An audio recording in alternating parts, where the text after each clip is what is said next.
ओम शांति। आज प्यारे बाप दादा के अनमोल मधुर महावाक्य हैं 4/4/2026। आज की मुरली के सार में बाबा ने बहुत विशेष गुण की धारणा करने के लिए कहा कि जैसे बाप रमणीक हैं ऐसे बच्चों को भी बाप समान रमणीक होना चाहिए।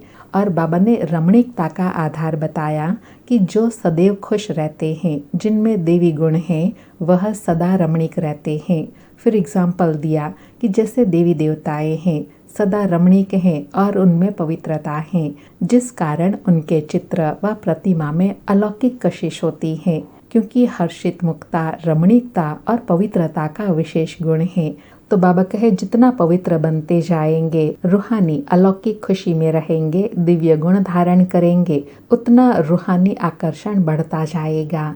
और साथ में कहा कि तुम्हारे में जास्ती कशिश उनमें है जो खास याद की यात्रा में रहते हैं, पवित्रता की धारणा करते हैं। पवित्रता की धारणा के आधार से पढ़ाई में भी कशिश बढ़ती जाती है। फिर विशेष प्रश्न पूछते हुए कहा कि यह तो बच्चे पक्का निश्चय कर यहाँ आए होंगे कि हमारा बाप भी वही है, पढ़ाने वाला भी वही है, साथ भी वही ले जाने वाला है, जो कल्प पहले भी हमको अपने साथ ले गए। तो बाबा कहे सदैव इस चिंतन में रहेंगे, अल्फ और बे की याद में रहेंगे तो सदैव हर्षित रहेंगे। फिर ईश्वरीय कमाई के लिए कहा कि यह सच्चा बाबा तुमको सच्ची कमाई करा रहे हैं। यह सच्ची कमाई ही साथ चलती है 21 जन्म के लिए। तो इस पढ़ाई में बच्चों को बड़ा खबरदार रहना है। तुम हो साधारण, तुमको पढ़ाने वाला तो बिल्कुल साधारण रूप में है। हमारे मम्मा बाबा भी कितने साधारण हैं, तो हमको भी साधारण रहना है। तो बाबा कहे साधारण क्यों रहना है? क्योंकि तुम वनवाह में हो। फिर वनवाह का आध्यात्मिक भाव समझाते हुए कहा कि वनवाह का रिवाज इसलिए रखा है कि कोई भी अभिमान देह का व कपड़ों आदि का ना हो। और अंडरलाइन कराते कहा कि तुम वनवाह में ऐसे साधारण रहते हुए कोई को भी इतना ऊंचा ज्ञान दो, इतना नशा चढ़ा हुआ हो तो उससे तीर लग जाएगा। बाबा कहे भल बर्तन मांजते रहो व कपड़ा सफाई करते रहो, तुम्हारे सामने कोई आए तो जट उनको अल्फ की याद दिलाओ। तुमको वह नशा चढ़ा हुआ हो और सादे कपड़ों में बैठ किसी को नॉलेज देंगे तो वह भी वंडर खाएंगे, इनमें कितना ऊंचा ज्ञान है। और फिर एग्जाम्पल देते हुए कहा कि जैसे ब्रह्मा बाबा अपना मिसाल बताते हैं, समझो हम बच्चों के साथ कोई खेल कर रहा हूँ, कोई जिज्ञासु आ जाते हैं तो जट उनको बाप का परिचय देता हूँ। योग की ताकत व योग बल के कारण वह भी वहाँ ही खड़ा हो जाएगा तो वंडर खाएगा कि यह तो इतना साधारण है और इनमें इतनी ताकत है। फिर भी वह कुछ बोल नहीं सकेगा, ऐसा रूहानी आकर्षण देखकर स्तब्ध हो जाएगा। बाबा कहे मुख से कोई भी बात निकलेंगी नहीं। जैसे तुम वाणी से परे हो वैसे वह भी वाणी से परे हो जाएंगे। और बाबा कहे यह तब होगा जब अंदर में रूहानी नशा होगा, एक अल्फ और बे की याद में रहेंगे, तब स्वयं भी अलौकिक नशे में रहकर अनेक आत्माओं को भी अलौकिक अनुभूति करा सकेंगे। फिर अटेंशन दिलाते कहा कि बाबा सदैव कहते हैं तुम्हारे पास ज्ञान तो है परंतु योग का जौहर नहीं है। प्योरिटी और याद में रहने से ही जौहर आता है। याद की यात्रा से तुम पवित्र बनते हो, ताकत मिलती है। और साथ में कहा कि जैसे बाप नॉलेजफुल हैं, उनके तुम बच्चे अब नॉलेजफुल बन रहे हो नंबरवार पुरुषार्थ अनुसार। कोई कोई को बहुत नशा चढ़ा रहता है, वह बाबा का बच्चा बनकर और बाबा से पूरा वर्षा नहीं लिया तो बच्चा बनकर ही क्या किया। वह रोज रात को अपना पोतामेल देखेगा। बाबा कहे जो व्यापारी लोग होते हैं ना, वह पोतामेल अच्छा संभाल सकेंगे। और विशेष कहा कि जो अनन्य बच्चे हैं वह सारा दिन यही ख्यालात करते रहेंगे, कोई भी आए तो उनको हम कैसे रास्ता बताए। बाबा कहे तरस आना चाहिए, अंधों की लाठी बनना है। और साथ में स्मृति दिलाई कि तुम व्यापारी हो, तुम अपने नफ़े नुकसान को समझते हो तो रोज़ खाता देखो, मुरादी संभालो, घाटा है व फायदा है। बाबा कहे यह सौदा है ना, इसलिए बाबा को सौदागर व रत्नागर कहा जाता है। वह आकर ज्ञान रत्नों का सौदा देते हैं, पुराने अवगुणों रूपी कखपन लेते हैं और दिव्य गुणों की धारणा कराते हैं।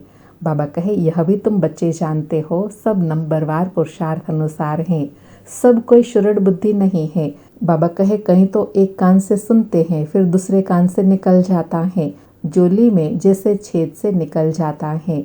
इसलिए बाबा कहे, सदा ज्ञान रत्नों से अपनी जोली भरपूर रख, सबको दान करना है। कहा जाता है, धन दिए धन ना खुटे। अविनाशी ज्ञान रत्नों का दान करना है, क्योंकि बाबा कहे, तुम रूप बसंत हो। बाप भी रूप बसंत, तो बच्चों को भी रूप बसंत बनना है। और विशेष स्मृति दिलाई कि तुम्हारी अब चढ़ती कला है, तुम ब्राह्मण पहले नंबर के जिन्न हो। कहानी है ना, जिन ने कहा हमको काम नहीं देंगे तो खा जाएंगे, तो उनको काम दिया, सीढ़ी चढ़ो और उतरो। तो बाबा कहे, तुम जिन्न हो, दूसरे कोई फुल सीढ़ी चढ़ते नहीं हैं, तुम ही पूरे 84 जन्मों की सीढ़ी चढ़ते हो और उतरते हो। और बाबा ने अपनी विशेष पहचान देते हुए कहा कि बाप कहते हैं, मैं तुम्हारा बाप हूँ, तुम मुझे पतित पावन कहते हो ना, मैं सर्वशक्तिमान ऑलमाइटी अथॉरिटी हूँ, क्योंकि मेरे पास सदैव 100% पवित्रता रहती है। मैं बिंदी रूप अथॉरिटी हूँ, सब शास्त्रों का राज जानता हूँ। यह सब वंडरफुल नॉलेज हैं। और लास्ट में टाइटल देते हुए कहा कि तुम हो बेहद के त्यागी और राज ऋषि। तो कितना नशा चढ़ जाना चाहिए, हम राज ऋषि हैं, बिल्कुल पवित्र। और कहा, यह पुरुषोत्तम संगम युग है, जाना भी जरूर है, पुरानी दुनिया से नई दुनिया में वाया शांति धाम। यह सदैव बच्चों की बुद्धि में रहना चाहिए। अब वापस घर जाना है, अब फिर से योग बल से अपना राज्य लेना है। सुनते हैं बाबा के मधुर महावाक्य। आज बाबा कहे, मीठे बच्चे, अल्फ और बे को याद करो तो रमणीक बन जाएंगे। बाप भी रमणीक है तो उनके बच्चे भी रमणीक होने चाहिए। अर्थात बाबा कहे, याद का भावार्थ यह नहीं है कि धीर गंभीर हो जाना है, साथ में रमणीकता का भी बैलेंस हो, क्योंकि बाप रमणीक है। आज मुरली से प्रश्न है, देवताओं के चित्रों की कशिश सभी को क्यों होती है, उसमें कौन सा विशेष गुण है? उत्तर में बाबा कहे, देवताएं बहुत रमणीक और पवित्र हैं, रमणीकता के कारण उनके चित्रों की भी कशिश होती है। देवताओं में पवित्रता का विशेष गुण है, जिस गुण के कारण ही अपवित्र मनुष्य झुकते रहते हैं। रमणीक वही बनते जिनमें सर्व देवी गुण है, जो सदा खुश रहते हैं। सारी मुरली से धारणा के लिए सार है। पहला पॉइंट, अभी हम वनवाह में हैं, इसलिए बहुत बहुत साधारण रहना है। कोई भी अभिमान देह का व कपड़ों आदि का नहीं रखना है। कोई भी कर्म करते बाप की याद का नशा चढ़ा रहे। दूसरा पॉइंट, हम बेहद के त्यागी और राज ऋषि हैं, इसी नशे में रहे पवित्र बनना है। ज्ञान धन से भरपूर बन दान करना है। सच्चा सच्चा सौदागर बन अपना पोता मेल रखना है। आज प्यारे बाबा का वरदान है, स्वयं को सेवाधारी समझकर झुकने और सर्व को झुकाने वाले निमित्त और नम्र चित्त भव। स्वयं को सेवाधारी समझकर झुकने और सर्व को झुकाने वाले निमित्त और नम्र चित्त भव। स्पष्टीकरण है, निमित्त उसे कहा जाता है जो अपने हर संकल्प व हर कर्म को बाप के आगे अर्पण कर देते हैं। निमित्त बनना अर्थात अर्पण होना। और नम्रचित वह है जो झुकता है। जितना संस्कारों में संकल्पों में झुकेगा, उतना विश्व आपके आगे झुकेंगी। झुकना अर्थात झुकाना। यह संकल्प भी ना हो कि दूसरे भी हमारे आगे कुछ तो झुके। जो सच्चे सेवाधारी होते हैं वह सदैव झुकते हैं, कभी अपना रोब नहीं दिखाते। बाबा ने दो बातें बताई। एक तो निमित्त उनको कहा जाता है जो हर संकल्प हर कर्म बाबा के आगे अर्पण करते हैं, अर्थात उनकी श्रीमत के अनुसार चलते हैं। ऐसे निमित्त समझने से सच्चे सेवाधारी बनेंगे। और दूसरा नम्रचित, जितना नम्रचित होंगे उतना स्वभाव में संस्कारों में संकल्पों में झुकेंगे। और झुकना अर्थात दूसरों को झुकाना। आज का स्लोगन है, अब समस्या स्वरूप नहीं समाधान स्वरूप बनो। आज के अव्यक्त इशारे हैं, महान बनने के लिए मधुरता और नम्रता का गुण धारण करो। आज का अभ्यास है, उसके लिए आज अभ्यास करने के लिए कहा कि आप महान आत्माओं का हर मनसा संकल्प हर आत्मा के प्रति मधुर हो, महान हो।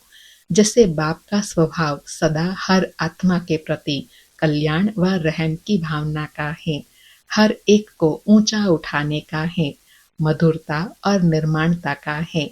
ऐसे अपना स्वभाव बनाओ। अगर तेज बोलने का, आवेश में आने का स्वभाव है, तो यह भी ब्राह्मण जीवन में बहुत बड़ा विघ्न है। अब ऐसे स्वभाव का परिवर्तन करो। बाबा कहे महान बनना है तो अब इसका परिवर्तन करना है। किसका? तेज बोलने का, आवेश में आने का जो संस्कार है, उसको परिवर्तन करना है। अपनी श्रेष्ठ स्थिति को पाने में विघ्न रूप बनता है। अच्छा, ओम शांति। शुक्रिया बाबा, शुक्रिया।